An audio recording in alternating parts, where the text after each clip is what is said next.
Ya, baik. Kita mulai kuliah pada pagi hari ini. Assalamualaikum warahmatullahi wabarakatuh. Selamat pagi, salam sejahtera untuk kita Salam. semua. Om Swastiastu. Om Um, Swastiastu. jadi pada kesempatan kuliah pagi hari ini kita sudah kehadiran narasumber tamu Bapak Kadek Yogyarte. Pak Kadek ini adalah dosen agama Hindu pada Universitas Halu Oleo ya. Pada kesempatan kali ini Pak Kadek akan memberikan kuliah tentang folklore masyarakat Bali ya. Ya, kita ketahui memang masyarakat Bali ini mayoritas beragama Hindu. Jadi mungkin banyak diwarnai oleh keagamaan Hindu juga dalam Ya. kehidupan masyarakat Bali.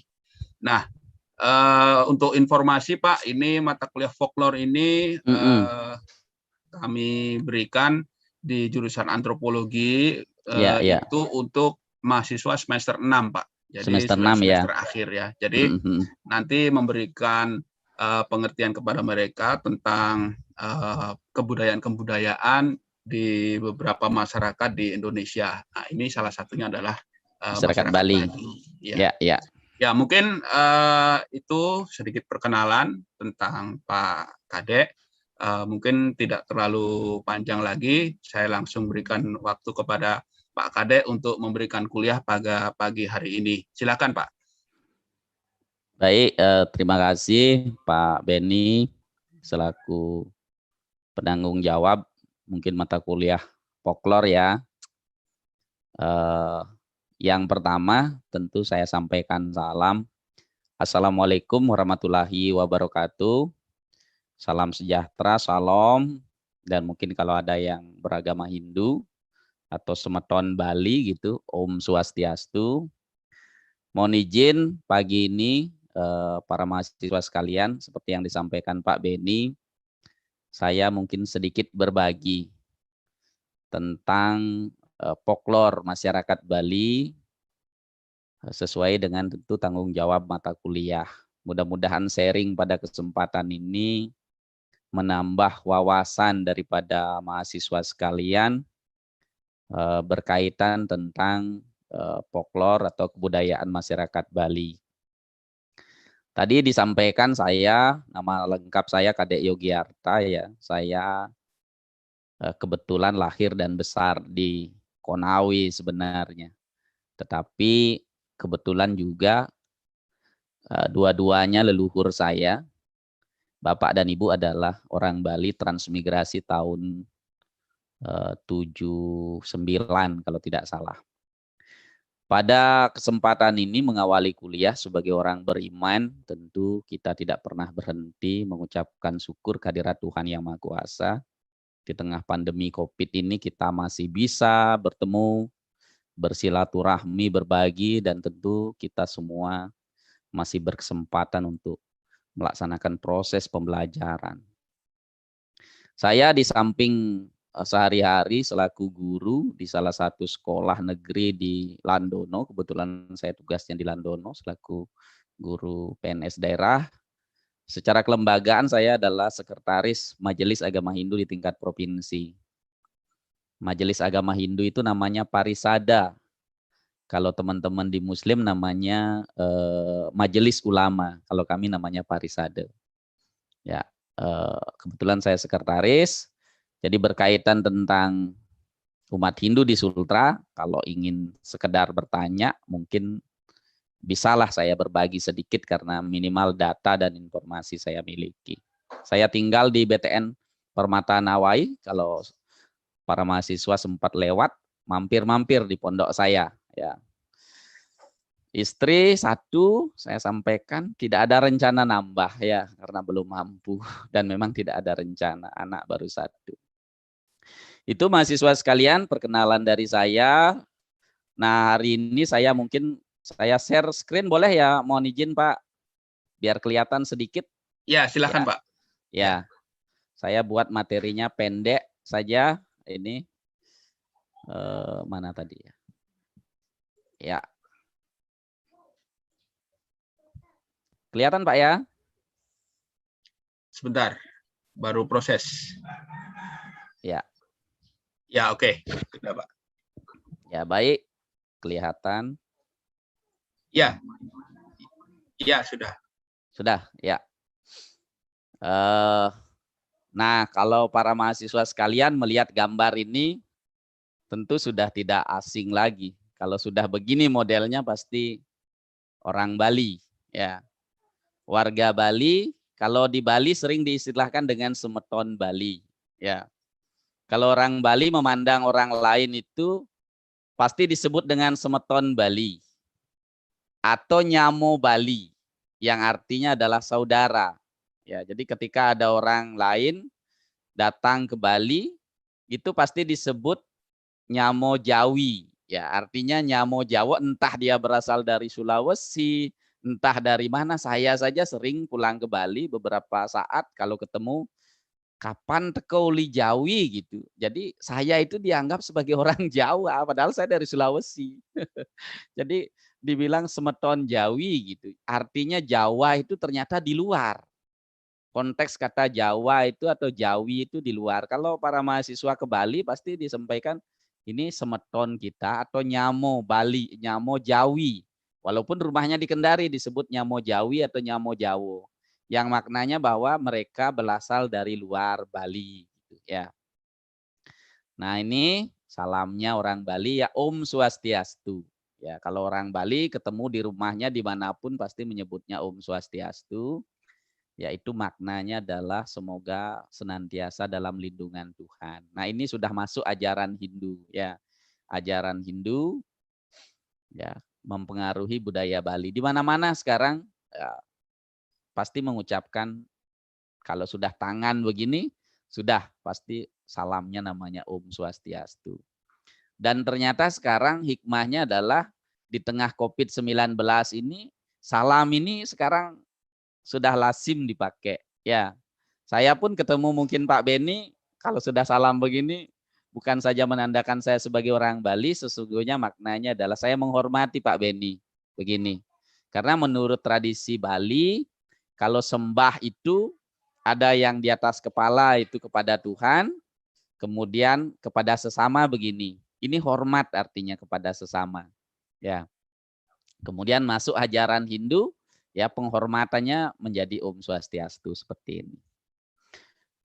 Nah, ini folklore Bali kalau sudah berbicara Bali tentu tidak pernah selesai dan tidak pernah kita bosan membahasnya.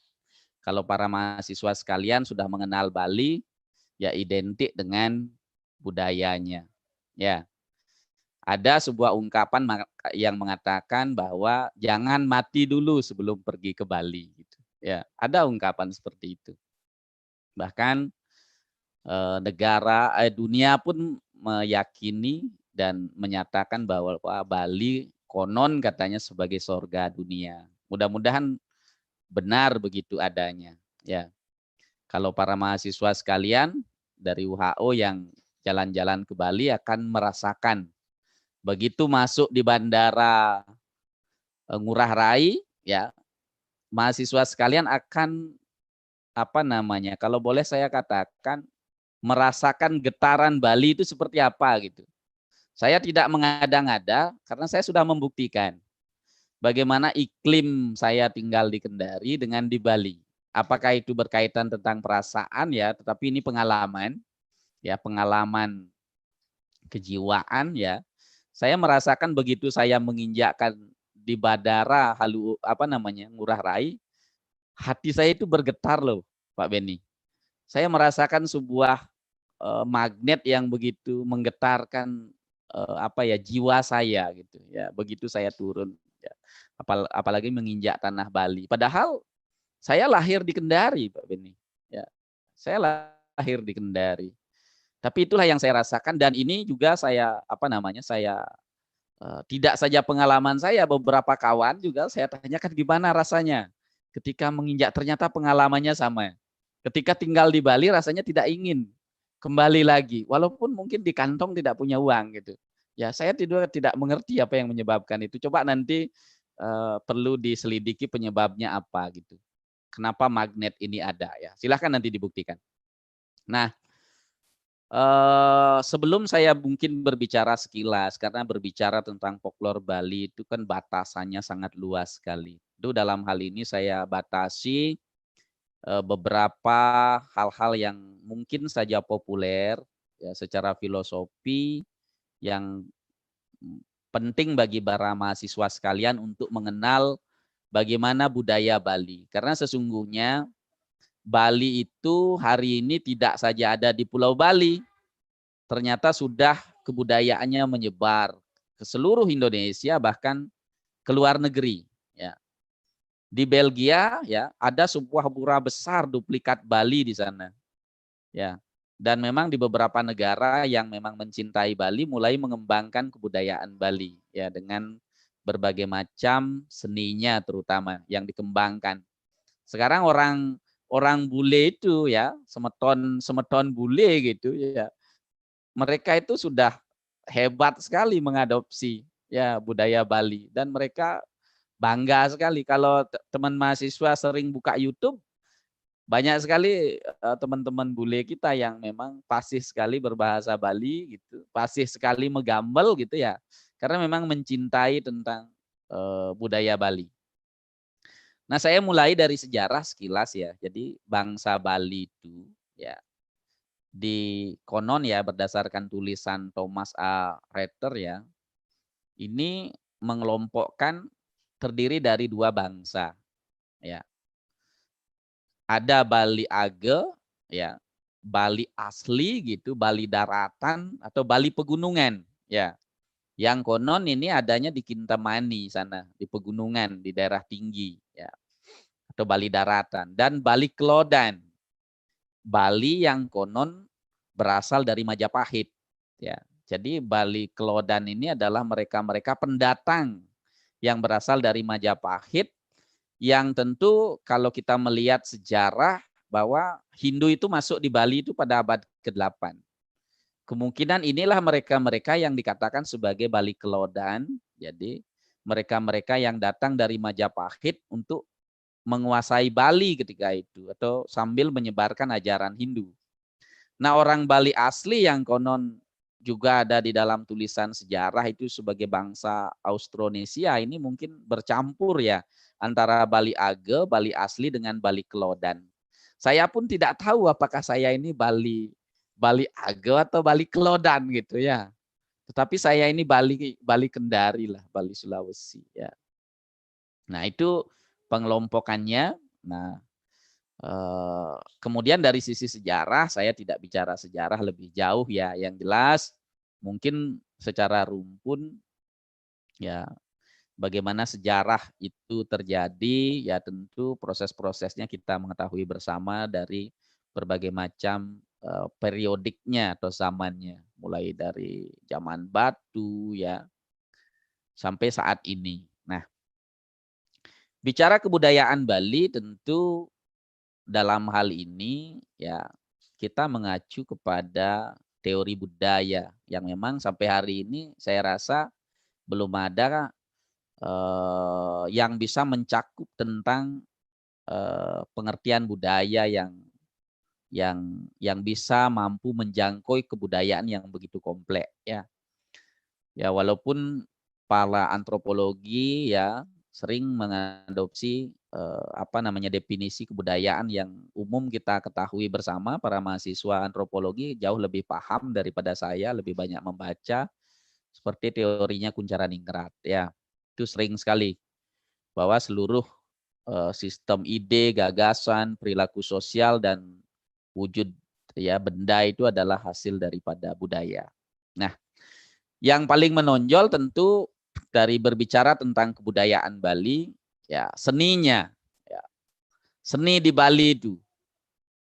Kalau orang ke Bali itu tidak melihat indahnya Pantai Kuta atau banyaknya melihat bule di sana, tetapi mencari seni di Bali. Ya, seni. Konon katanya kalau saya pernah mendengar ya dari para ahli, kalau daerah itu bisa disulap ya, daerah itu bisa disulap untuk membangun keindahan Tetapi untuk mengisi keindahan itu, kalau sebatas sumber daya alam saja tidak cukup. Kalau memang tidak diimbangi dengan budayanya atau seninya. Nah, inilah yang sebenarnya yang uniknya yang ada di Bali. Bagaimana budaya Bali ini mampu melengkapi ya keindahan alamnya yang memang Bali itu walaupun kecil memiliki magnet dan getaran yang begitu luar biasa. Nah, berbicara tentang kebudayaan Bali, berbicara tari, banyak sekali jenisnya. Ya, ada tari sakral, tari propan. Tari sakral itu berhubungan dengan aktivitas agama, karena memang Bali itu tidak bisa dipisahkan dari agama Hindu. Walaupun juga ada masyarakat Bali yang beragama atau berkeyakinan lain. Ya, sahabat kita Nyamo. Kalau di Bali teman-teman Muslim itu disebut dengan Nyamo Selam, ya Nyamo Selam gitu disebut ya. Artinya semeton Islam gitu ya. Nyamo Kristen gitu berarti ada saudara kita yang beragama Kristen. Jadi Nyamo itu artinya saudara, semetonen ya. Bukan dipandang sebagai orang lain. Nah, sekali lagi saya katakan orang Bali tidak semua beragama Hindu, tetapi yang identik memang beragama Hindu mayoritas kan gitu. Di Dalung itu di daerah apa namanya Badung banyak semeton Kristen. Saya dulu waktu pertama kali ke Bali kaget juga gitu karena mungkin baru ya. Angklung lewat gamelan Bali gitu, gamelan Bali orang pergi di kuburan, ternyata yang dibawa salib. Tapi mereka pakai udeng gitu ya. Pakai udeng bawa salib. Wih, saya kaget.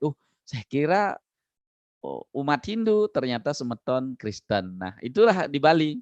Jadi budaya Bali itu juga masuk dalam aspek agama ya di sana. Kemudian tabuh ya berbicara tari, tari sakla, propan. Mungkin kalau teman-teman di YouTube bisa melihat itu para mahasiswa bagaimana tarian itu. Ya, tarian itu memang dalam apa namanya budaya Bali tidak bisa memang dipisahkan dari aktivitas keyakinan juga. Karena memang seni tari itu memang ada salah satunya diperuntukkan untuk apa namanya? Sebagai sebuah sarana dalam kegiatan upacara. Jadi kalau misalkan dalam upacara tidak ada tarian itu dipandang tidak selesai gitu.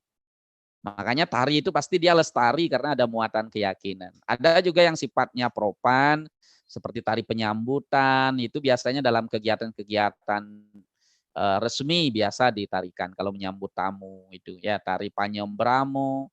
Bahkan ada mungkin mahasiswa kalau sering cek YouTube ada tari joget itu. Ya, tari joget itu sifatnya hiburan ya kalau di Jawa itu sejenis sinden gitu ya. Ada yang datang ikut menari gitu ya. Biasanya ini hiburan ya. Hiburan walaupun dalam perkembangan zaman ada saya lihat tarinya yang joget itu yang ya kayak kurang etis lah gitu ya. Itu seiring perkembangan zaman. Dan ternyata saya lihat di YouTube malahan yang tarian-tarian erotis itu yang banyak ditonton gitu ya. Saya tidak ngerti ya. Apakah kegemarannya sama atau gimana ya. Itu yang terjadi. Dan bisa cek di Google itu joget joget Bali gitu ya. Ada yang juga kadang-kadang seronok ya. Dari aspek estetika kadang-kadang tidak bisa kita terima dari adab ketimuran kita. Tetapi seiring perkembangan zaman ternyata itu yang banyak diminati ya. Kemudian ada tabuh gamelan, wah di Bali sudah tidak ini ya tidak terhitung. Ada gong yang memang mengiringi upacara yadnya. Ada angklung khusus bagi umat orang yang meninggal itu ya. Itu seninya sudah tidak bisa dihitung banyak sekali ya. Kemudian seni suara juga begitu. Ada tetembangan Dharma Gita namanya di Bali itu masih lestari dan itu dinyanyikan ketika upacara agama. Bahkan ini dilombakan dalam event nasional yang memang dalam keyakinan Hindu sebagai sarana bakti. Di Bali ada gending-gending yang memang lestari sampai sekarang. Cening Putri Ayu itu lagu-lagu dulu. Ya, kalau dalam budaya yang lain juga masih ada ya. Tapi kalau di Bali memang lestari ini. Walaupun sekarang banyak juga yang mulai bergeser. Saya ingat ketika masih zaman dulu bapak saya masih menyanyikan lagu ini. Ya, Cening Putri Ayu ini ketika menina bobokkan ini si kecil. Ngijeng cening jumah gitu. Meme luas malu. Kepeken mebelanja apang ada darang nasi gitu. Sekarang ibu-ibu berubah lagunya. Tidak lagi Cening Putri Ayu. Lagunya sekarang ibu-ibu selamat tidur kekasih gelapku gitu. Berubah dia, bergeser. Tetapi ini budaya ya, budaya seni suara, lagu dan lain sebagainya yang memang kalau teman-teman di budaya lain saya yakin juga pasti memiliki.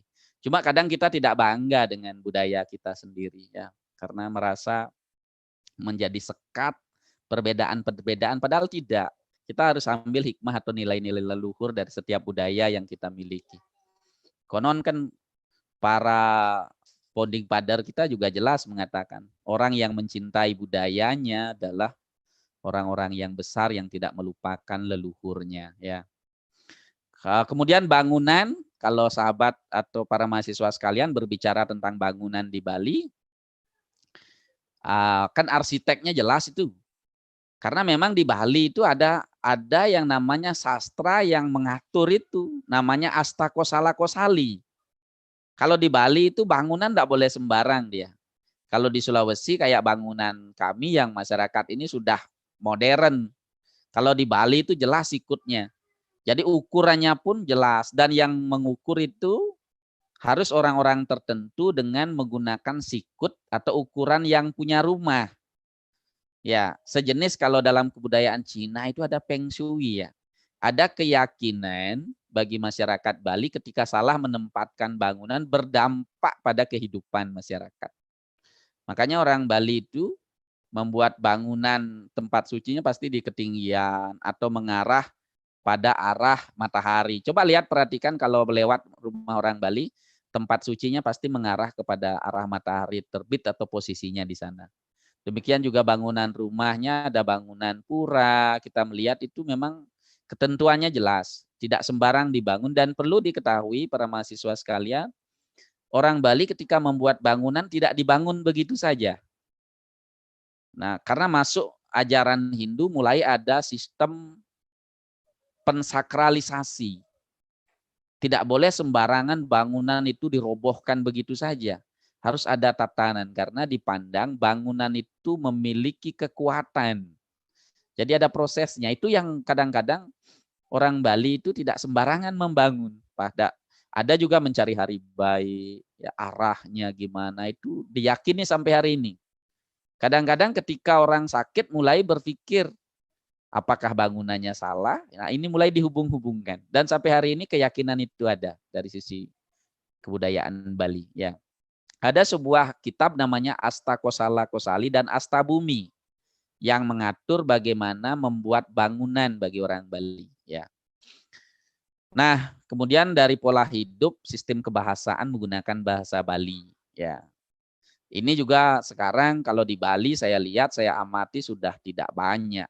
Tingkatan bahasa Bali juga ada bahasa Bali halus, bahasa Bali Madya gitu, bahasa Bali tengahan, ya, bahasa biasa gitu, ada yang bahasa Bali kasar. Ya, ada levelnya. Kalau bahasa Bali halus ya, itu diperuntukkan bagi orang-orang tertentu karena di Bali ternyata ada warisan itu yang tidak bisa kita pungkiri, mungkin mengenal istilah kasta ya teman-teman ya. Ada itu. Ada kasta Brahmana, kasta kesatria dan kasta sudra. Itu dari sisi budaya tidak bisa kita pungkiri walaupun dalam ajaran Hindu tidak pernah mengajarkan sistem kasta. Jadi orang dibedakan berdasarkan keturunan, tetapi sesungguhnya dalam ajaran Hindu esensinya manusia itu dibedakan atau pengelompokannya dibedakan berdasarkan profesionalisme, bukan berdasarkan klan. Tapi ternyata warisan di Bali ini ada. Ketika saya ngomong dengan orang suci, ngomong dengan wangsanya lebih tinggi secara stratifikasi sosial gitu ya, secara budaya Bali, saya harus ngomongnya tiang, inggih gitu, tidak sembarangan. Ya, tapi kalau dengan warga biasa, saya biasa begini dengan menggunakan bahasa Bali. Ya, bahasa biasa lah. Ada juga bahasa Bali kasar. Bahasa Bali kasar itu kadang-kadang diucapkan ketika orang marah. Ya, kalau bahasa di sini kan ada bahasa kasar lah. Saya tidak perlu sebutkan. Ya, ada bahasa kasar ya, ada bahasa yang kadang-kadang diucapkan sebagai bentuk emosi itu ada di Bali, di budaya Bali ada. Kadang-kadang saya masih kecil masih ingat itu. Ya, ada bahasa-bahasa seperti itu. Nah, sistem kebahasaan ini juga sebenarnya sebagai sebuah sistem, kalau menurut saya hikmahnya adalah bahwa kita menempatkan bahasa ini dalam konteks sisi komunikasi. Pada saat kapan kita menggunakan bahasa ini sehingga tidak berlaku sama gitu. Misalkan ketika saya berbicara dengan orang suci, saya menggunakan bahasa halus ya, inggih jero mangku, inggih pandite gitu. Jadi kalau misalkan saya selamat malam itu rahajeng wengi gitu bahasanya. Jadi ada sistem tingkatan bahasa yang digunakan. Nah, sistem kekerabatan, nah ini sebentar saya akan bahas secara spesifik ya. Ya, atau menyamo Braille. Nah, ini juga masih lestari. Tidak saja di Bali tetapi juga memang teori budaya di mana budaya asal muasalnya berada. Jadi itu dibawa juga oleh masyarakat yang berasal dari wilayah itu. Sama dengan penyebaran agama tertentu kan seperti itu. Ada sistem kelembagaan, sistem pekramen. Nanti sistem Nyamo Braya saya sampaikan secara spesifik, Pak Ben ya, sebentar. Sistem kelembagaan adat pakraman. Nah ini di Bali yang ada, makanya ada istilah desa adat di Bali. Ya, walaupun sejak undang-undang desa itu sempat ada ini ya kalau tidak salah. Mana desa adat, mana desa dinas. Ya, karena desa dinas itu yang dibiayai oleh APBN. Sementara desa adat, nah ini saya nggak ngerti. Tapi di Bali yang ada desa adat, desa pekraman. Jadi desa adat, desa pekraman itulah yang mengikat warga dan bertanggung jawab penuh terhadap wewidangan wilayahnya. Baik dalam aspek suka maupun dalam aspek duka. Nah ini yang kuat di Bali, sistem adat ini. Sampai sekarang ya dalam hubungannya dengan berbagai macam aktivitas sosial, baik menyangkut keagamaan, sosial, ini adat dia, pekraman. Ada juga kelompok seke. Kelompok seke itu adalah kelompok-kelompok tertentu yang memang sesuai dengan hobi. Ada seke meboros gitu ya, misalkan. Seke meboros itu kelompok berburu gitu misalkan. Ada seke megending gitu, ada itu. Jadi kelompok-kelompok seperti itu. Nah ini mungkin kalau sekupnya lebih kecil lah ya. Ini berdasarkan atau berbasis hobi atau kesenangan ya. Dan itu ada seko tua gitu misalkan. Ya seko tua itu hobinya minum arak gitu misal. Jadi jadi ada model-model seperti itu ya. Jadi nah keakraban itu dibangun di sana. Ya, kalau memang hobinya tua sambil gerada geruduk bahasa Balinya ya nongkrong-nongkrong kalau sahabat kita di sini ya. Itu sambil ngopi-ngopi gitu ya. Ada sistem warna. Nah, ini yang sebenarnya sistem warna ini memang sudah masuk ajaran Hindu di sini. Sistem warna ini masyarakat dibedakan berdasarkan profesinya, berdasarkan pengetahuan. Makanya saya katakan dalam Hindu mesti tidak pernah dibicarakan tentang kasta, perbedaan berdasarkan dari mana dia berasal, tetapi Anda sebagai apa, pengetahuan Anda apa. Sebenarnya ajaran warna ini ajaran profesional, Pak Beni. Jadi ternyata dari sejak zaman dulu dikelompokkan warna Hindu itu ada 4. Ada Brahmana, ahli agama, Ksatria, para ahli tata negara, Wesya, ahli ekonomi, dan Sudra. Ini yang membantu ketiga golongan. Yang kemudian menjadi kasta gitu. Padahal esensinya adalah warna. Kalau zaman dulu hanya ada 4 warna, sekarang perkembangan zaman warna banyak sekali. Ilmu kesehatan perkembangannya. Ilmu budaya saja sudah mulai ada antropologi, ya sosiologi, macam-macam, lebih spesifik seiring perkembangan zaman. Apakah ini masih berlaku? Tentu nilainya masih berlaku. Bahwa setiap orang itu bertanggung jawab terhadap profesinya. Saya perlu sampaikan kemuliaan dari setiap warna ini bukan dia sebagai apa. Dia bertanggung jawab gak terhadap pekerjaannya gitu. Dia mestinya bertanggung jawab dan memang kebermanfaatannya bahwa dia bekerja bersungguh-sungguh. Tidak saja untuk dirinya sendiri, tetapi betul-betul untuk kemuliaan hidup seperti itu. Nah, sistem kepercayaan sakral ya dan profan ya. Nah, ini penting saya sampaikan ya, dari sisi kebudayaan masyarakat Bali ternyata ada salah satu spirit yang menjadikan budaya seni orang Bali itu memiliki sebuah kekuatan. Inilah yang dikenal dengan taksu Bali. Ya, percaya atau tidak, memang landasan taksu ini atau istilah saktu ini diyakini oleh orang Bali dalam setiap langkahnya, tidak saja berkesenian, tetapi dalam berbagai macam sikapnya. Jadi jiwa keagamaan yang bernapaskan hidup di Bali inilah yang dikenal dengan taksu Bali. Nah, taksu inilah yang memberikan nilai, spirit atau kekuatan dalam berbagai macam aktivitas sosial masyarakat Bali. Ini taksu Bali. Taksu Bali ini diyakini kekuatan suci yang membangkitkan dan meningkatkan kreativitas. Jadi orang Bali sering menyebut dengan istilah taksu Bali. Oh, yo metaksu, dia metaksu. Artinya memang ada kekuatan dari dalam, ada kekuatan Tuhan. Demikian juga bangunan, bangunan itu metaksu gitu. Dia memiliki kekuatan ya yang memang tidak bisa dilihat dengan kasat mata, tetapi itu terjadi.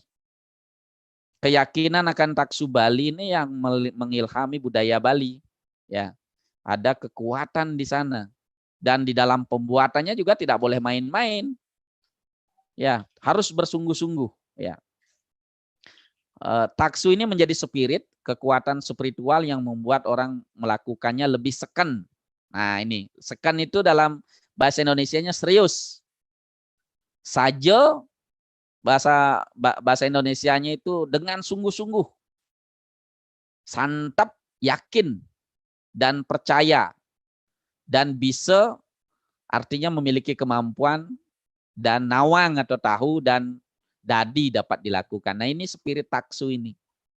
Jadi setiap orang Bali melakukan aktivitas apapun harus meyakini tentang taksu. Kalau tidak, kalau bahasa Bali bilang campah, tidak ada nilainya. Nah, bagaimana membangkitkan spirit taksu ini? Nah, inilah mulai ada keyakinan di dalamnya, ya. Sehingga apapun yang dikerjakan oleh para orang Bali itu sukses lancar gitu ya. Selanjutnya, nah berkaitan tentang bagaimana folklore Bali yang mungkin bisa kita lihat saat ini. Saya ingin menyampaikan beberapa saja dari sisi filosofi. Nah, ini orang Bali memegang teguh prinsip atau filosofi Trihitakarana. Ini dia. Trihitakarana ini artinya, tri artinya tiga, hita artinya bahagia, karana itu penyebab. Tiga yang menyebabkan hidup kita bahagia. Ini dipegang teguh sebagai orang Bali. Ya. Ini dipegang teguh prinsip Trihitakarana ini oleh masyarakat Bali. Yang pertama, Trihitakarana ini adalah ada yang namanya parayangan. Jadi parayangan ini harmonisasi manusia Bali dengan Tuhannya yang dikenal dengan Sang Hyang Widi. Caranya bagaimana? Dia berbakti kepada Tuhannya dengan sembahyang, dengan berbagai macam cara lah gitu untuk membangun hubungan baiknya dengan Tuhannya. Itu namanya parayangan, entah membangun tempat suci, dia sembahyang dengan berbagai macam caranya. Nah, ini yang dilakukan atau upaya-upaya ini dilakukan. Makanya jangan heran di Bali melihat banyak sekali persembahan-persembahan itu. Semua upaya ini dilakukan untuk harmonisasi manusia dengan Tuhannya. Makanya di Bali banyak sekali pura. Ya, Pulau Seribu Pura. Di mana-mana ada pura di Bali. Di mana-mana melihat kita Kepulauan Asap Dupa di Bali. Ini dilakukan oleh orang Bali.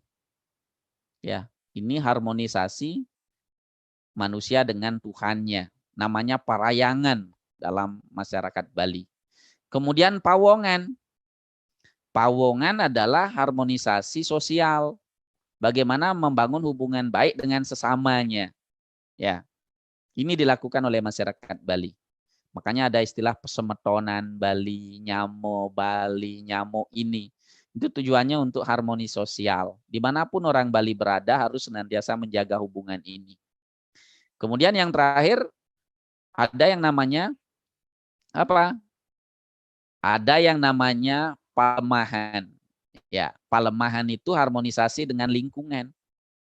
Bagaimana masyarakat Bali berupaya menjaga harmonisasi dengan lingkungan. Makanya di Bali ada istilah sadkerti, 6 upaya untuk menjaga lingkungan. Mulai dari Danu Kerti, menjaga laut, ya Wana Kerti, menjaga hutan, ya Danu Kerti. Ya, jadi semua upaya-upaya untuk membangun harmonisasi dengan lingkungan. Karena menurut orang Bali, kalau lingkungan tidak seimbang akan berdampak pada kehidupan masyarakat Bali. Ya, mungkin kalau para mahasiswa pernah melihat ini. Ah, ini. Ya, orang Bali itu kok mobilnya dikasih begitu disembah gitu ya. Nah, ini adalah salah satu upacara di Bali. Ya, ya namanya tumpak landep. Ya, tumpak landep itu sebenarnya esensinya adalah menajamkan pikiran, memuja Tuhan gitu agar kalau sudah tajam pikiran kita, kan kalau dalam keyakinan kita sebagai masyarakat, pikiran itu kan yang sebagai rajanya indria atau raja panca indera kita kan. Dengan tajam pikiran kita bisa melakukan aktivitas apapun. Makanya kita memuja Tuhan di tumpak landep itu disimbolkan dengan keris. Kemudian seiring perkembangan zaman, tumpak landepnya bergeser ikut mengupacarai mobil. Kenapa? Karena keris itu kan awalnya berasal dari besi dan dibuat oleh yang namanya semeton pandai. Memang orang Bali itu ada kelompok semeton pandai yang memang ahli membuat senjata zaman dulu. Jadi yang membuat senjata itu Pak Beni bagi orang Bali namanya semeton pandai. Tidak semua orang Bali bisa membuat senjata. Jadi mereka itu memang ahli dalam bidang senjata. Mungkin kalau dalam kisah apa namanya kisah film apa ya film apa itu di kerajaan Majapahit film sandiwara itu radio itu tutur tinular itu. Nah, itu tutur tinular itu bagaimana empu yang ditangkap di luar negeri itu ya di kisahnya Mesin dengan Lausisan itu ya. Itu salah satu warisan yang memang ahli membuat senjata zaman itu. Ya, ya. Empu Ranobaya atau empu yang namanya empu itu dikatakan zaman dulu ahli membuat senjata.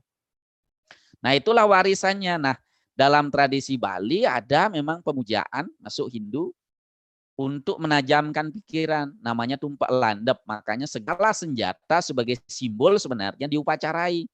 Di samping senjata itu kan bermanfaat untuk hidup manusia. Seiring berkembangnya zaman, berkembangnya waktu, berubah sekarang tren masyarakat kita. Mulai yang serba besi dia upacarai, mobilnya lah, motornya lah, semuanya diupacarai. Ya, apakah itu salah? Sebenarnya tidak. Nah, minimal dia setiap hari raya itu dia cucilah motornya atau mobilnya, itu aja hikmahnya ya gitu. Bukan berarti orang Bali memuja mobil atau motornya, tidak. Itu sebagai sebuah wujud bakti saja bahwa dipandang barang-barang ini bermanfaat untuk kehidupan masyarakat Bali. Ya.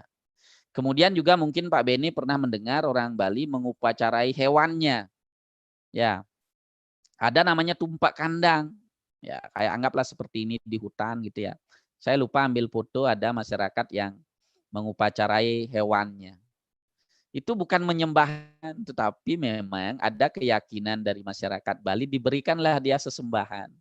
Karena ada dewa yang memelihara begitu ya, agar ternak ini bisa berkembang dengan baik, ya, berkembang dengan sebagaimana mestinya lah gitu ya. Jadi tidak ada sebenarnya, tetap yang dipuja adalah Tuhan di sana ya. Tetapi melalui praktek bakti diberikanlah persembahan agar hewan ini atau yang menjaga hewan ini dapat menjaga hewan itu dengan baik ya. Jadi binatang itu dipelihara dengan juga pada saat hari raya tertentu kan dipotong. Sebenarnya filosofinya adalah memangkas sifat-sifat binatang dalam diri manusia. Kan ada sifat-sifat binatang itu yang serakah, rakus itu dalam dalam filsafat Hindu ya. Itulah yang dipangkas.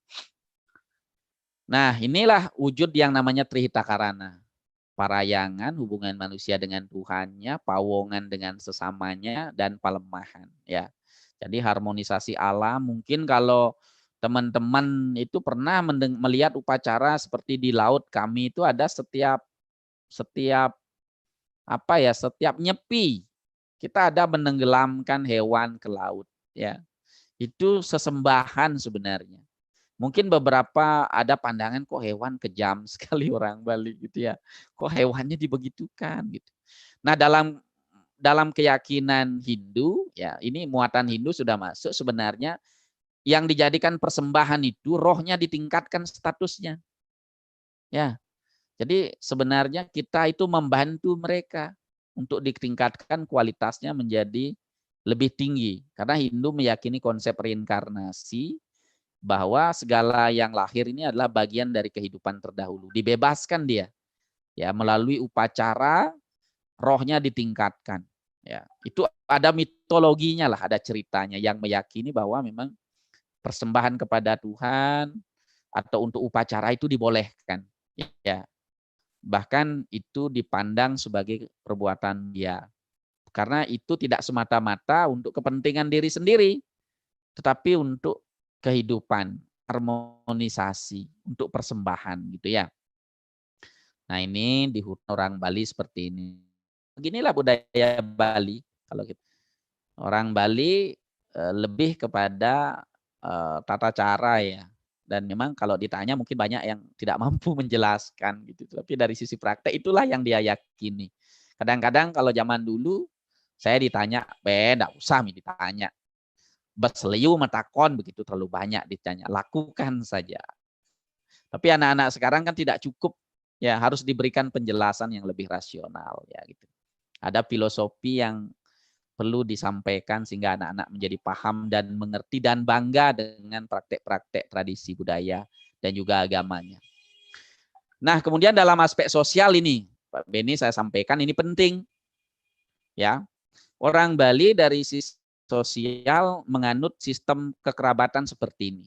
Sagilik, saguluk, salulung, sebayantako, parasparo, sarponayo, saling asah, asih, asuh. Nah, ini dalam hubungannya tadi dengan pawongan ya. Sagilik, saguluk itu, salulung, sebayantako itu mengajarkan masyarakat Bali itu bersatu padu mereka. Makanya kegotong royongan masyarakat Bali sampai hari ini masih diakui lah. Karena apa? Ada yang menyebabkan, walaupun mungkin dari sisi masyarakat sudah banyak yang bergeser sekarang. Karena pola hidup sudah gaya apa namanya?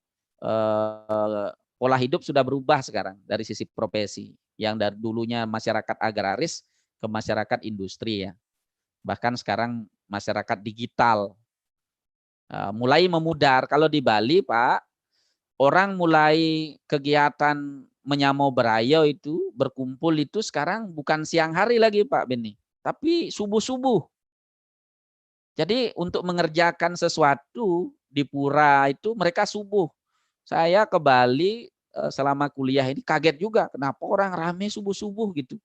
Ternyata polanya sekarang karena mengingat masyarakat Bali itu kebanyakan berprofesi sekarang kerja di pariwisata, dan memang pariwisata kalau kerja swasta itu sulit sekali izinnya Pak Ben, ya sulit sekali dapat izin karena memang betul-betul profesional. Jadi mereka berangkatnya jam 7 ya jam 7 sudah harus di hotel atau di tempat kerja karena disiplinnya betul-betul diakui. Saya merasakan itu ketika kerja di Bali, mengakui bagaimana apa namanya kinerja ya berbasis kinerja itu saya rasakan betul-betul bersungguh-sungguh kerja ya. Tidak banyak elak-eloknya lah gitu ya, tidak banyak santainya. Kerja ya kerja gitu ya. Saya tidak ada maksud untuk membangga-banggakan, tidak. Tetapi itu yang saya alami ya. Saya alami bagaimana iklim di sana itu. Nah, saya melihat di sana mereka kerja itu jam 3 subuh Pak Ben. Atau jam 4 subuh sampai jam 6 pagi. Ini masih dipertahankan karena apa? Karena memang pengerjaan upacara itu tidak bisa dikerjakan sendiri. Harus bergotong royong. Nah inilah Sagilik Saguluk Salulung Sebayantako ini mengajarkan kalau tadi Sagilik Saguluk Sebayantako bersatu padu ya untuk apa namanya menjaga situasi agar aman dari berbagai macam bara bahaya. Ini ada pesan moralnya dari dulu ini. Parasparo Sarponaya bahwa hendaknya masyarakat itu memutuskan segala sesuatu dengan musyawarah. Kalau di Bali ada istilah sangkepan namanya, musyawarah. Ya, jadi segala sesuatunya harus mufakat dia. Ini rasanya warisan leluhur ya, bukan saja orang Bali. Semua kelompok tradisi memiliki warisan salulung sebayantake ini, mengambil keputusan. Kemudian saling asah, asih asuh. Asah itu saling mengingatkan. Mari kita sesama orang itu saling mengingatkan. Karena orang Bali juga meyakini manusia itu tidak sempurna. Mali saling ingatkan. Ada saling asih mengasihi. Ya, saling asuh membantu gitu. Ini slogan orang Bali ini ya, Pesemetonan Bali. Ya, makanya di Bali ada ini dia kalau ibu-ibu ngumpul ya, ini sampai hari ini masih terjadi. Karena tidak bisa dikerjakan sendiri walaupun zaman sudah berubah. Ya, walaupun sekarang ada yang membeli Pak Ben, upacara bisa dibeli. Tetapi nilai-nilai kebersamaan ini yang tidak bisa diukur ya. Apalagi sekarang kita jarang bertemu, jarang berkumpul. Nah, melalui kegiatan ini bisa kita ngumpul. Inilah yang sebenarnya mengikat pesemetonan atau menyamo itu. Ya. Mungkin pernah melihat gambar ini, para mahasiswa sekalian, ini ngaben. Ngaben ini tidak cukup dengan mengerjakannya 1-2 orang saja, butuh orang banyak. Walaupun sekarang sudah ada kesepakatan juga majelis untuk menyederhanakan upacara, tetapi tetap tidak bisa diselesaikan juga dengan apalagi pandemi ya, pandemi sekarang tidak bisa kita kumpul-kumpul, minimal dari sisi material upacara itu mulai dikecilkan, tetapi esensinya sama. Kalau zaman dulu orang mengerjakan upacara itu berbulan-bulan Pak Ben, ya. Ada yang istilahnya ngaben massal atau ngaben ngerit ya. Di desa-desa sekarang di Sultra juga dilakukan itu. Artinya penyelesaian upacara tidak lagi perorangan tetapi dilaksanakan bersama-sama. Inilah wujud pesemetonan namanya, wujud penyamo brayo ya. Nah, saya ingin juga sampaikan ini. Orang Bali memiliki keyakinan begini. Dong ngaden awak bisa depang anake ngadenan. Ini sederhana. Jangan kamu merasa bahwa kamu paling bisa gitu. Ya, tepuk dada, dong ngaden awak. Jangan katakan bahwa kamu bisa. Biarkan orang lain yang mengetahui bahwa kamu itu bisa gitu. Ya. Ada sahabat saya mengatakan itu sudah tidak relevan gitu. Kenapa? Harus anak-anak harus diberikan keyakinan, yakin awak pasti bisa gitu ya. Kalau dongaden itu jangan katakan kamu paling tahu gitu. Biarkan orang lain, ini wujud ketidakpercayaan diri gitu. Ternyata ini apa namanya? Maknanya bahwa kalau dipahami sepotong-sepotong ya begitu, ya menjadikan tidak percaya. Sesungguhnya ini mengajarkan kita rendah hati.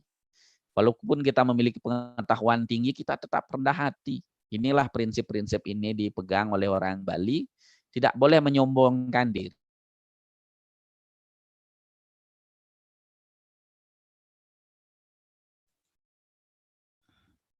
Suara saya masih kedengaran Pak Ben? Ya, masih Pak, silakan. Oh iya, sedikit lagi Pak Ben ya, sedikit Ya, lagi. silakan Pak. Ya, jadi dongaden awak biso ini filosofi menyamo brayo, filosofi harmonisasi dengan lingkungan. Kita tidak boleh diajarkan untuk sombong ya menjadi orang. Jadi biarkan orang yang mengetahui siapa sesungguhnya kita gitu ya. Ini masalah relevan dengan tidak, tentu dari mana bisa kita menangkap. Tetapi warisan ini kalau bagi saya pribadi mengajarkan bahwa orang Bali atau budaya Bali untuk tidak sombong lah dalam hidupnya.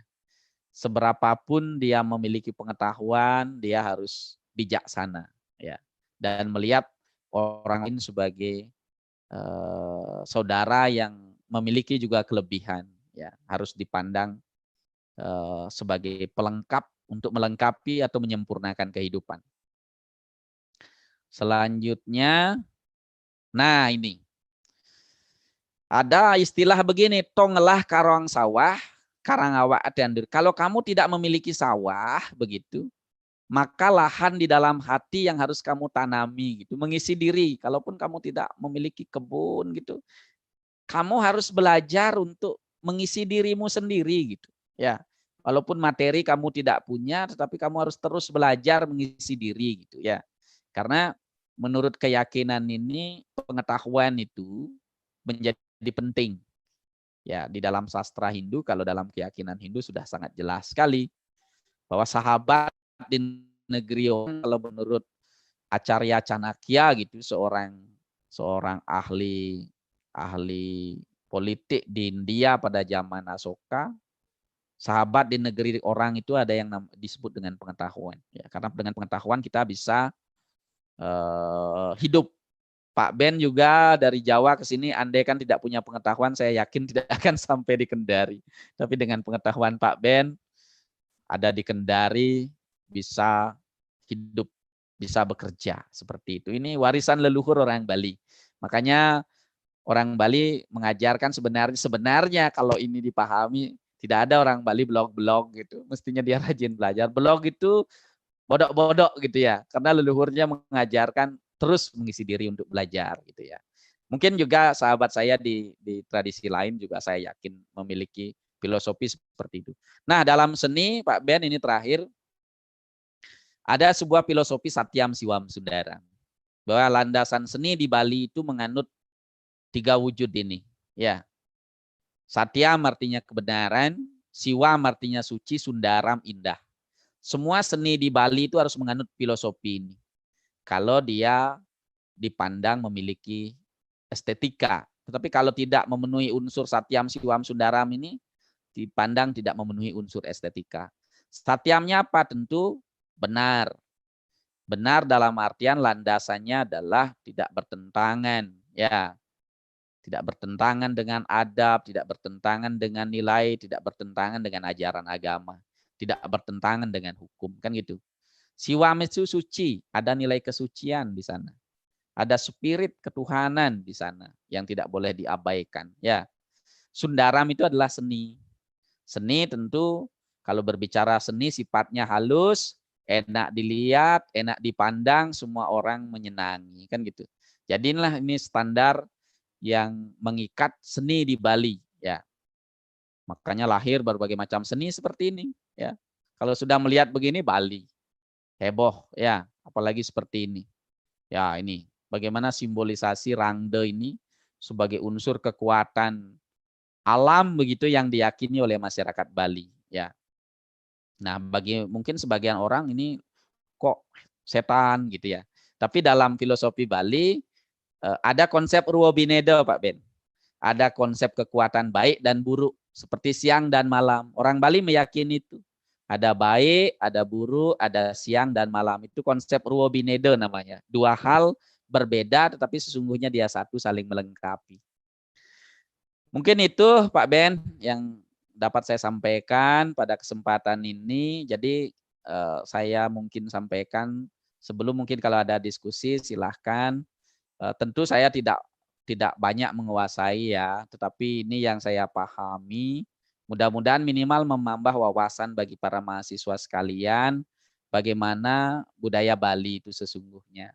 Ya, tentu budaya Bali yang ada di Bali juga dikembangkan oleh masyarakat Bali dimanapun dia berada, tetapi tidak sepenuhnya. Karena tentu ada penyesuaian-penyesuaian yang tidak harus dipaksakan. Karena memang keniscayaan sebuah budaya itulah sebuah keniscayaan yang memang bisa dikembangkan sesuai dengan faktor pendukungnya termasuk lingkungan. Demikian Pak Ben yang dapat saya sampaikan. Saya serahkan kembali, kalau ada kita bisa diskusi dengan senang hati saya akan mencoba menjawab dan memberikan penjelasan. dan sekaligus menambah wawasan mahasiswa kalau ada yang mau melengkapi. Terima kasih Pak Ben. Baik, terima kasih Pak Kadek, matur suksme. Inggih, matur sukseme. Ini penjelasan yang sangat detail ya dari Pak Kadek tentang folklore atau kebudayaan Bali. Nah, silakan adik-adik yang mau bertanya bisa langsung disampaikan atau bisa juga diketik lewat chat ya. Ini di chat sudah ada yang bertanya ini Pak. Ya, dari ya. Maria. Ya. Saya ingin bertanya mengenai apa yang saya ketahui tentang Bali. Saya pernah mendengar bahwa jika seseorang memiliki sifat jelek atau sifat buruk, kemungkinan besar orang tersebut tidak akan lama menetap di Bali atau bahkan bisa mati di Bali. Nah, apa faktor penyebabnya, Pak? Nah, mungkin bisa dijawab, Pak. Wah, ini pertanyaannya seram ya. Pertanyaannya seram. Yang bertanya tadi itu siapa ya? Jumaria ya? Ya, Jumaria, Pak. Oh ya, jadi bertanya mengenai apa yang ketahui tentang Bali, saya pernah mendengar. Ya, kalau orang Bali itu, ya karena penganut Hindu, yakin dengan karma pala, Pak Ben. Karma pala itu, karma itu perbuatan, pahala hasil. Jadi keyakinan akan karma pala ini memberikan rambu-rambu dalam berbagai macam sikapnya. Ketika dia melakukan perbuatan baik, maka hasilnya yang diterima akan baik. Demikian sebaliknya. Ini yang kadang-kadang bukan berarti, karena begini, dalam keyakinan Hindu, Tuhan itu sudah menetapkan hukum alam. Salah satunya hukum semesta adalah hukum karma. Jadi kalau orang Bali dalam sikap tindakannya melakukan hal yang tidak baik, siap-siap saja dia akan menerima. Masalah waktu saja. Entah kapan waktu itu datang untuk menimpa dirinya, karena kekuatan hukum karma itu pasti. Yang membedakan hanya waktunya. Dia, kalau saya melihat itu ada meme-meme di internet, engkau boleh saja bermain dengan dramamu gitu, tetapi tidak dengan karmamu. Itu kan keren tuh bahasanya. Yang maksudnya adalah bahwa setiap orang itu bertanggung jawab terhadap perbuatannya. Kalau dalam keyakinan Hindu ya, karma itu tidak saja diterima hari ini, bisa saja dia langsung didapat ya. Melakukan perbuatan jahat sekarang langsung ditangkap polisi, langsung didapat. Ada juga perbuatan yang dilakukan hari ini 10 tahun baru diterima karmanya. Ya, perbuatannya. Sehingga demikian juga sekarang dia melakukan perbuatan keburu mati, di kelahiran berikutnya dia akan diterima. Apakah dia kelahirannya cacat, kelahirannya buruk. Makanya dengan ajaran karma ini kecenderungan kita tidak boleh menyalahkan orang lain. Karena manusia bertanggung jawab terhadap karmanya. Berkaitan dengan pertanyaan tadi, karena berbicara tentang kematian, ya ini. Jadi yang menentukan kematian itu Tuhan, ya. Ya, hidup dan mati orang Bali percaya kok, ya. Karena orang Bali percaya tiga wujud perjalanan hidup, lahir, hidup, mati. Yang menentukan itu adalah Tuhan. Ya. Nah, kalau ada pertanyaan seperti tadi, bisa saja. Ya, karena di Bali itu bumi keramat seperti itu ya. Kalau boleh saya katakan begitu ya.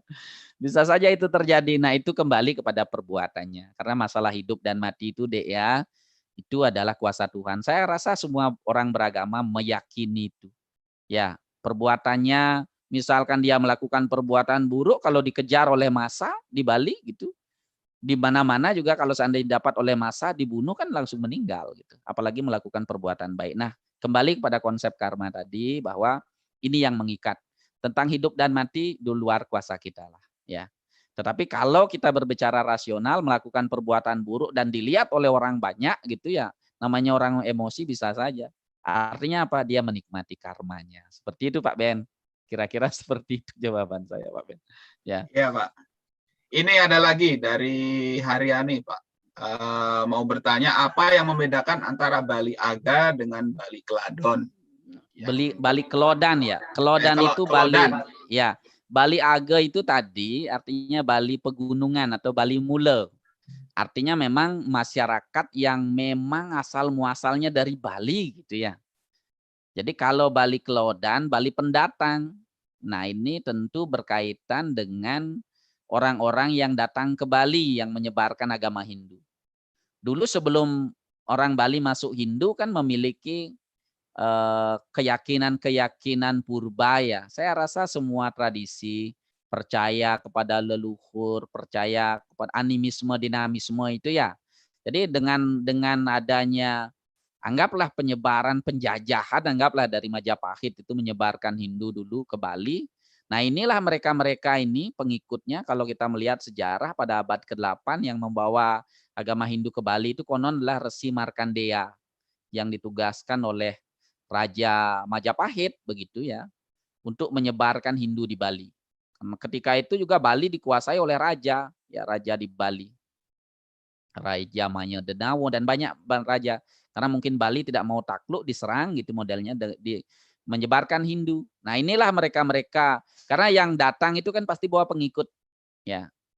Ya Resi Markandeya dalam kisahnya adalah beliaulah yang mengajarkan pendirian Pura Besakih Pak Ben di Bali itu pura yang besar.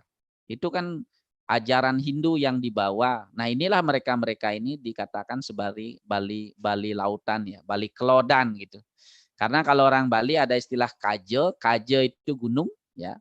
Ketinggian, kelod itu artinya rendah ke laut. Nah, mereka ini dipandang sebagai orang yang membawa Bali ya, membawa Hindu. Nah, mereka-mereka inilah yang disebut dengan Bali Kelodan, pendatang gitu modelnya ya. Pendatang. Ya sama aja mungkin ketika Indonesia ini datang penjajah, nah mereka-mereka inilah yang datang membawa budaya baru di sini. Nah, itulah yang disebut dengan Bali Kelodan. Demikian Pak Ben. Ya, terima kasih Pak. Silakan Ya. kalau ada pertanyaan lagi, mau disampaikan langsung juga boleh. Ya, sambil menunggu Pak, mungkin tadi disampaikan kan kalau Bali Aga itu ada di sekitar Kintamani ya. Nah, di situ dulu saya pernah berkunjung itu, mereka kan tidak menguburkan jenazah ya. Jenazah Jadi ya. tidak Di Trunyan. tidak dikuburkan. Di Trunyan Ya. itu hanya ditaruh di bawah pohon gitu. Iya Mungkin itu benar sekali. sisa-sisa kepercayaan asli masyarakat Ya, Bali Aga ini Pak. Bali Sebelum, Aga, benar. Ya, sebelum Hindu datang yang sebelum dibawa Hindu oleh Bali datang, Kelodan. ya. Karena dalam tradisi Bali itu ada yang namanya Kuno Dresta, Pak Ben. Kuno Dresta itu ada yang namanya Desa Dresta karena di Bali itu kan manut Dresta. Dresta itu artinya tradisi. Ada tradisi kuno yang lestari yang memang tidak boleh tradisi itu dilanggar.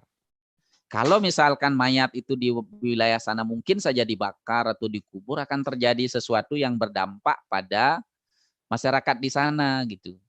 Dan kemungkinan nilai ya seperti yang Pak Ben sampaikan, mereka inilah Bali Mula yang memang dari turun-temurun melakukan tradisi. Dan konon saya belum pernah ke sana Pak Ben, itu mayat di sana itu tidak busuk Pak Ben, tidak busuk. Ya. Di wilayah sana itu dibiarkan begitu saja. Kalau para mahasiswa sekalian lebih jauh silakan cek di YouTube, cek Desa Trunyan. Itu mengerikan, mayat itu tersebar di sana, mengering dia dan tidak berbau. Itulah saya tidak bisa menjelaskan dengan logika bagaimana apakah di daerah itu atau di tempat itu penuh dengan cendana atau kekuatan apa atau zat apa sehingga menjadikan mayat itu tidak berbau. Ya, mungkin itulah yang tradisi sampai sekarang bagi masyarakat Trunyan yang tidak pernah dilanggar. Masyarakat banyak kok yang melihat ke sana dan itu boleh. Ya, ada penuntun kalau mau jalan-jalan ke sana di wilayah Trunyan itu di daerah Bangli namanya, daerah Kintamani. Mungkin ada, silakan. Ya, silakan. Ya, dulu saya waktu ke Trunyan itu Pak, lihat jenazah mayat-mayat itu hanya ditutup selimut saja. Iya, kain benar. itu ditaruh di bawah pohon besar namanya apa saya lupa itu. Memang tidak membusuk tapi lama-lama dia mengering Pak, seperti mumi itu. Iya, itu dah seperti mumi, mengering dia ya, kisut ya. Ya, kisut kemudian ya kalau sudah lama sekali sudah tinggal tulang-tulangnya. Tinggal tulang kan, tulang-tulangnya berserakan gitu. Pak ya di sana. Iya. Kalau tempat lain masih menggunakan pengabenan. Ya, pengabenan itu dibakar jenazah. Bahkan di beberapa tempat Pak Ben di Bali setelah dikubur itu digali Pak Ben. Jadi misalkan karena di Bali ada yang menggunakan kremasi, kremasi itu langsung dibakar ya, perabuan gitu. Ada yang langsung ditanam. Ketika langsung ditanam, belum diaben gitu, itu belum selesai Pak Ben. Itu baru dititip namanya. Karena proses pengabenan itu ada penyucian roh, penyucian atman, dan penghangusan penghangusan badan ini melalui pembakaran gitu. Jadi ketika seperti di daerah saya di daerah Gianyar itu Pak Ben di Banjar Prangsade gitu ya, Kecamatan Belah Batu, saya melihat digali karena ruangnya sempit Pak Ben. Jadi tempat menguburnya sempit, jadi setiap 4 tahun digali lagi, dibakar, dipungut, dibakar baru dilarung ke laut. Jadi ini sebenarnya fungsinya dari efektivitas saja karena efisien lokasi karena lokasinya sedikit jadi digali. Kalau di tempat saya Pak Ben misalkan di daerah Wepai itu di Tawamelewe tidak digali Pak Ben. Ya, tidak digali. Kalau di Bali digali. Bagaimana kalau dikubur bertumpuk-tumpuk kan gitu ya. Karena lahan di sini masih luas jadi dibuatkan saja badan simbol pada saat ngaben ininya. Karena mungkin banyak yang berpikir ngaben kalau orang Bali itu langsung selesai begitu saja, tidak. Jadi proses ngaben itu prosesnya panjang. Ada yang dikubur begitu saja tetapi belum tentu itu ngaben. Ada yang nitip ring pertiwi, ada yang baru dibakar. Nah, proses utamanya namanya ngaben. Ngaben itu dibagi dua, ada penyucian atau penghangusan dengan pembakaran dan selanjutnya dengan penyucian roh. Dan pendeta punya tugas itu menyucikan roh. Kemudian roh itu kemudian dibawa ke rumah masing-masing Pak Ben. Makanya di rumah masing-masing itu orang Bali punya sanggah namanya. Sanggah tempat suci salah satunya adalah memuliakan leluhurnya. Dia mendoakan leluhurnya yang sudah meninggal ya. Karena menurut keyakinan orang Bali ketika roh sudah disucikan leluhur itu mampu menjaga sentananya. Sentana itu keturunannya. Karena orang Bali itu kan menganut patriarki Pak. Patriarki mengikuti garis keturunan Bapak. Jadi kewajiban yang di rumah itu memuliakan leluhurnya. Ada kasus ya ketika roh itu misalkan dia anggaplah tidak dapat tempat gitu Pak Ben ya. Itu bisa merusak keluarganya, mengganggu, disakiti, dan ada yang sudah beberapa tahun itu minta diaben kembali. Ini kan ini kembali kepada keyakinan Pak ya, karena kita disakiti terpaksa melakukan prosesi ulang gitu ya, agar pelaksanaan pengabenan dilakukan seperti itu. Makanya setiap rumah tangga Bali itu memiliki tempat suci. Salah satu di samping memuja Tuhan atau Ida Sang Hyang Widi juga memuliakan leluhur.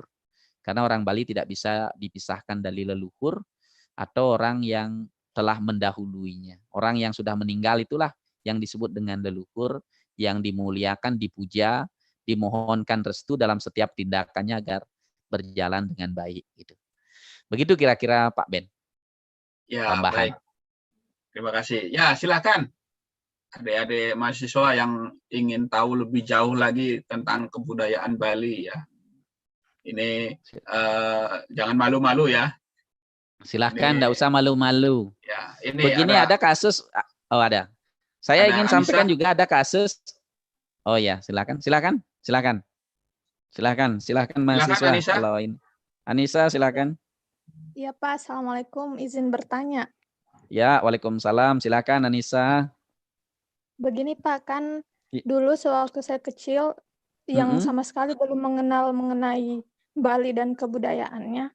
Biasanya saya Pak selalu mengait-ngaitkan antara Bali dan juga India. Karena yang saya lihat antara Bali dan India itu sangat mirip Pak. Iya. Entah itu yang menjadi pertanyaan saya, apakah memang di Bali itu baik kebudayaannya ataupun lain-lainnya itu sama sekali tidak terpengaruh dengan kebudayaan India, atau memang mereka ini mirip hanya dari segi keagamaannya saja, Pak? Ya. Seperti itu, terima kasih. Baik, terima kasih. Ya, silakan Pak. Terima kasih Anissa, ini pertanyaan bagus sekali nih ya. Karena memang begini, banyak sekali juga yang bertanya, apa hubungan Bali dengan India? Kalau melihat dari sisi sejarah memang konon ya, saya belum baca sejarah biar tidak salah. Jelas hubungan ini katanya ada. Tetapi dari sisi ras saya melihat dari sisi wajah ya, wajah orang Bali dengan India itu tidak ini ya, jauh ya berbeda dari sisi fisiknya. Tetapi dari sisi hubungan tentu memang ada ya.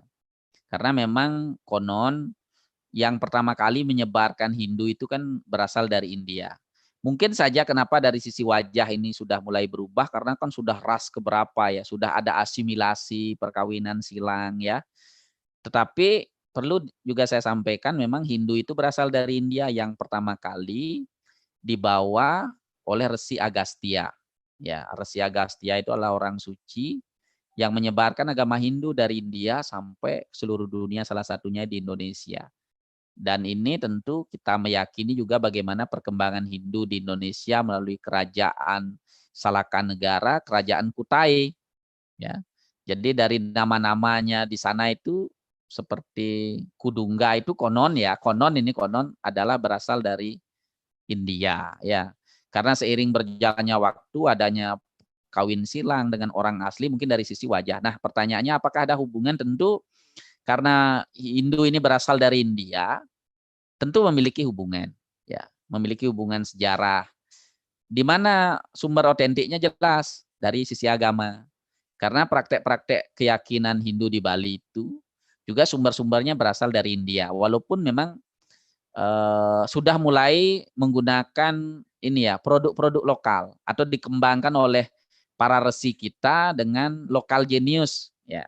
Kalau di India, Pak Ben, ada sastra bernama Siwa Purana, menjelaskan keagungan Siwa.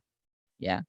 Kemudian di Indonesia oleh para kawi itu digubah dia menjadi cerita lokal, menjadi cerita Lubdake gitu. Tetapi esensinya sama. Jadi kalau kita melihat kitab-kitab memang induknya berasal dari India, tetapi ternyata di Indonesia digubah kembali dalam bentuk budaya Indonesia, dalam bentuk geguritan, gending ya gitu, kawi gitu ya, dalam bentuk tembang seperti kekawin gitu ya bahasa Jawa kuno, ada kisah tentang Lubdake gitu, misalkan keagungan Siwa. Demikian juga konsep-konsep yang lain ya. Di Bali itu kan tidak murni lagi penganut ajaran Siwa karena memang bercampur. Kalau penelitian Ergoris itu menyatakan di Bali itu ada 8 sekte dulu, Pak Beni. Mungkin Pak Beni pernah membaca itu ada 8 sekte di Bali yang kemudian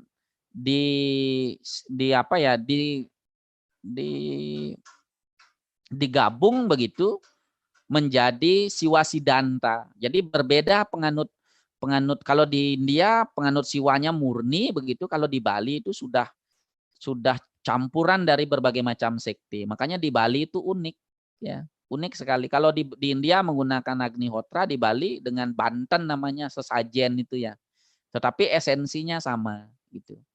Nah, kembali kepada pertanyaan tadi, apakah memang ini berkaitan? Tentu dari sisi sejarah iya. Saya katakan iya, karena memang kitab-kitab atau teks-teks yang ada di Bali itu yang diwariskan dari sisi tatwa atau ajaran-ajaran Hindu di Bali itu memang berdasarkan ajaran di India. Kemudian tetapi sudah digubah lah menjadi berbagai macam kemasan, tetapi esensinya sama gitu ya. Esensinya sama. Jadi perlu juga saya tegaskan bagi mahasiswa sekalian, memang Hindu itu karakternya berbeda ya. Karena memang Hindu itu memberi ruang kepada umatnya untuk melakukan agama atau keyakinannya berdasarkan ruang dan waktu.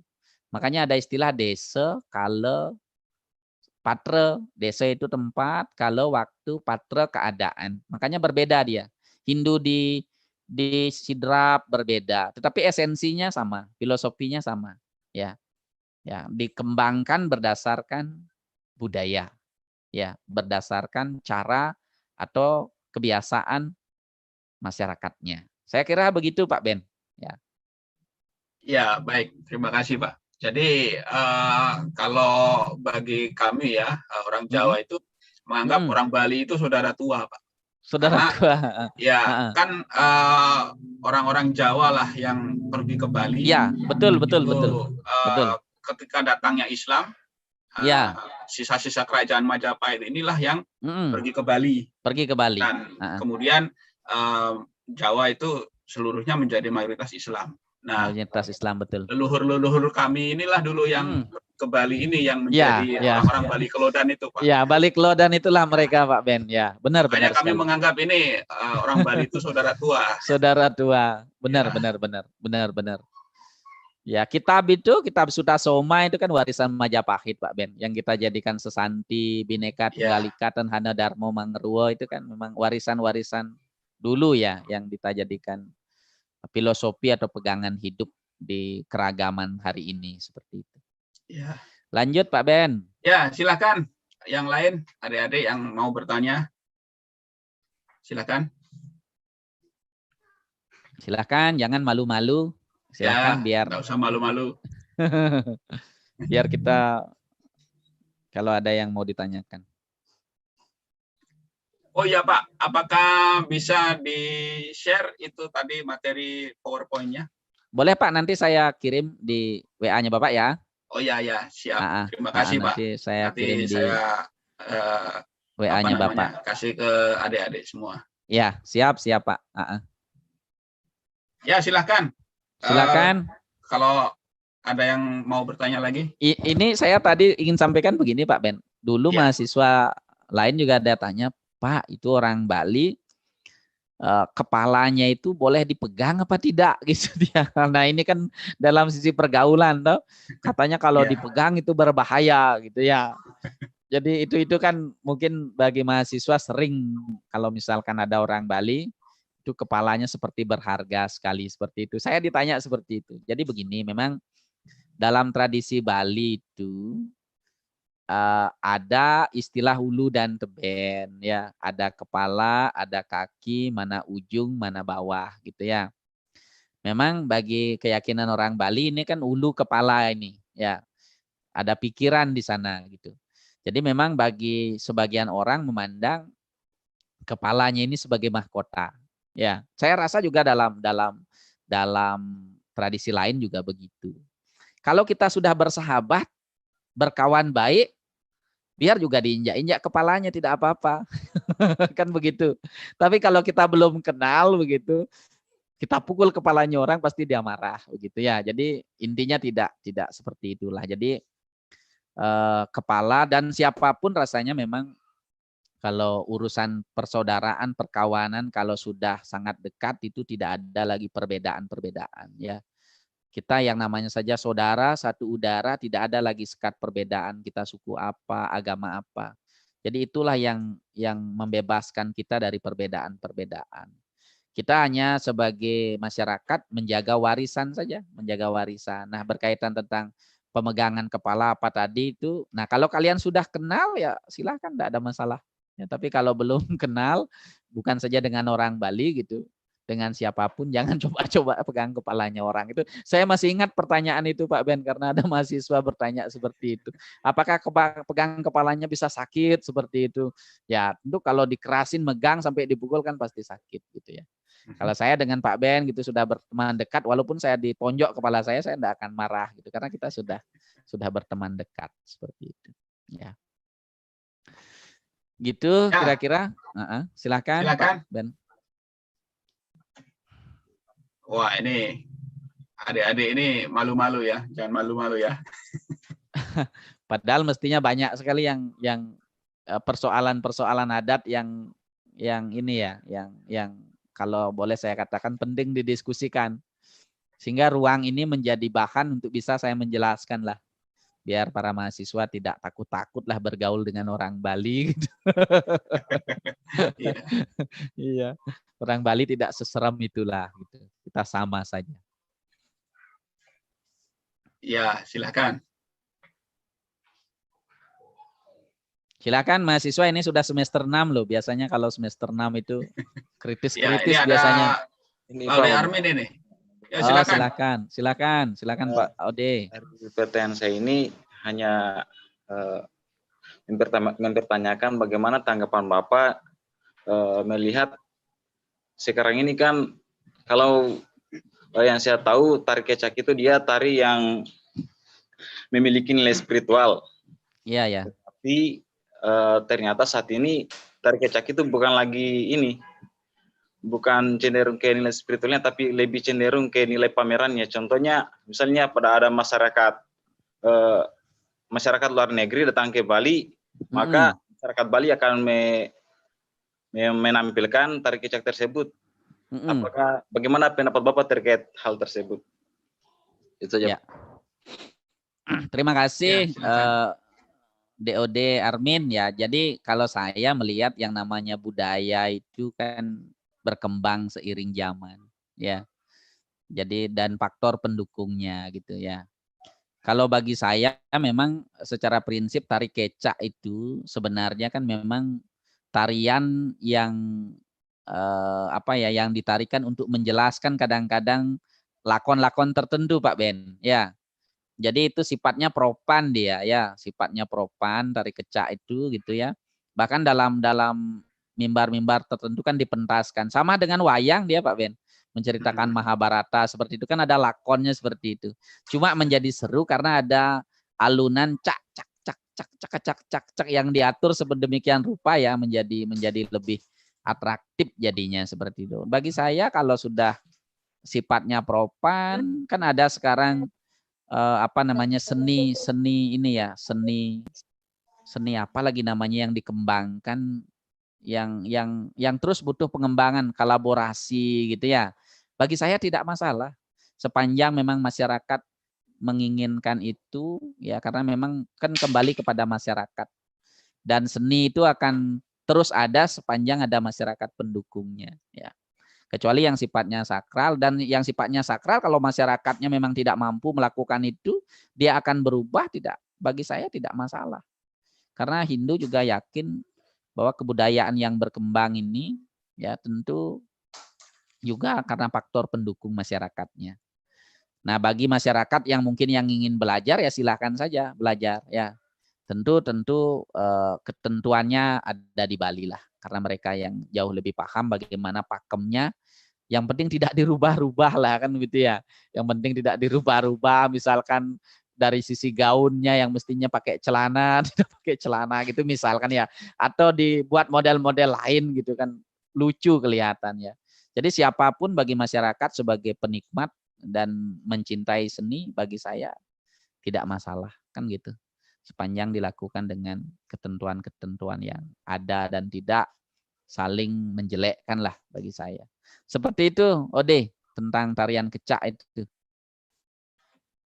Ya, terima kasih Pak. Ya, silakan. Ada lagi yang mau bertanya?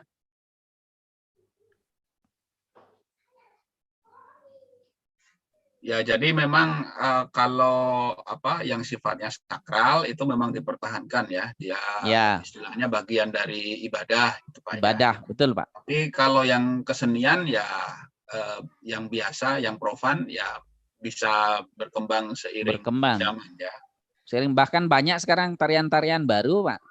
Tarian-tarian baru. Kalau di Bali itu ada setiap tahun namanya Pesta Kesenian Bali Pak. Jadi event inilah yang sebenarnya dijadikan ajang bagi masyarakat Bali untuk pengembangan seni. Itu digagas oleh Gubernur Bali, Profesor Ridho Bagus Mantre. Mungkin pernah mendengar nama itu. Jadi wadah untuk kreativitas masyarakat Bali dari sisi seni budaya itu pada saat Pesta Kesenian Bali. Kalau sahabat atau para mahasiswa sekalian sempat berkunjung ke Bali itu kira-kira liburan ini Juli Agustus di Art Center itu di Taman Budaya di semua dipentaskan, semua seni. Makanya event inilah yang dijadikan sarana pengembangan seni di Bali sehingga lestari dia. Karena ada kontestasi yang memang dilembagakan oleh pemerintah dan menjadi program. Dan ini kalau seandainya bisa diadopsi oleh daerah-daerah lain kan sangat bagus untuk pengembangan budaya. Kalau di Kota Kendari kita ada apa itu Pak Ben ya? Setiap HUT Kota Kendari penunjukan seni budaya.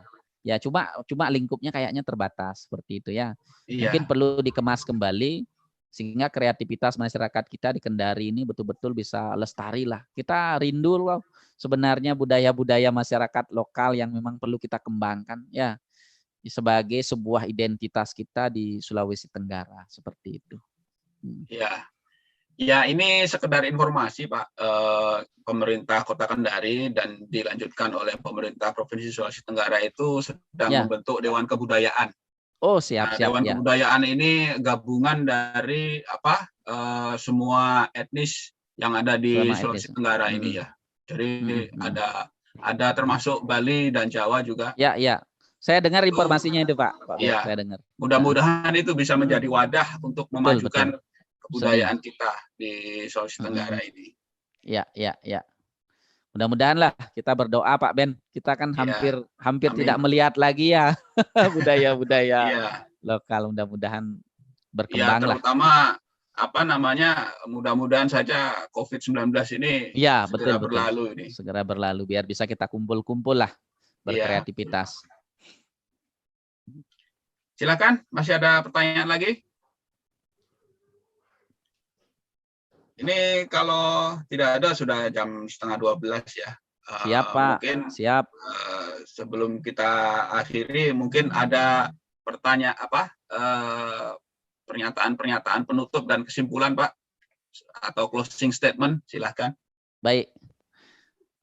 Terima kasih, Pak Ben. Jadi bagi mahasiswa sekalian, terima kasih kesempatannya, terima kasih partisipasinya. Saya diberikan ruang untuk berbagi tentang kebudayaan Bali yang pada hakikatnya budaya itu berkembang ya sebagai identitas yang tentu kita terus jaga dan lestarikan. Saya sampaikan kembali bahwa kebesaran kita sebagai manusia, sebagai bangsa adalah ketika kita mampu menjaga dan tradisi kita. Jadi tradisi yang ada ini kita jadikan sebagai keragaman dan keindahan untuk merekatkan segala persatuan dan kesatuan kita sebagai bangsa. Jangan kita malu-malu untuk mengembangkan kebudayaan kita. Karena bagaimanapun kita hadir, kita lahir ini adalah bagian dari warisan leluhur yang diwariskan oleh tetua atau orang tua kita. Mari hal-hal positif ini terus kita kembangkan, kita dengungkan untuk merekatkan kita, merekatkan persatuan dan kesatuan kita. Demikian juga bagi mahasiswa, untuk kita bisa saling bertoleransi antara yang satu dengan yang lain. Demikian Pak Beni, terima kasih. Baik, terima kasih Pak Kade atas kuliah pada siang hari ini. Kami dari jurusan Antropologi Universitas Halihuleo mengucapkan terima kasih sebesar-besarnya dan penghargaan setinggi-tingginya kepada Pak Kade Yogiarto yang sudah meluangkan waktunya dan memberikan ilmunya kepada kita semua dalam kuliah folklore pada siang hari ini, khususnya tentang folklore masyarakat Bali. Kami juga mohon maaf apabila ada kesalahan dan kekurangan dalam mengantarkan kuliah ini. Mari kita tutup kuliah pada siang hari ini. Terima kasih. Assalamualaikum warahmatullahi wabarakatuh. Selamat siang. Om Swastiastu. Om Santi Santi Santi Om. Terima kasih Pak Ben. Terima kasih ya, Pak. Terima kasih. Ya. Saya izin live ya.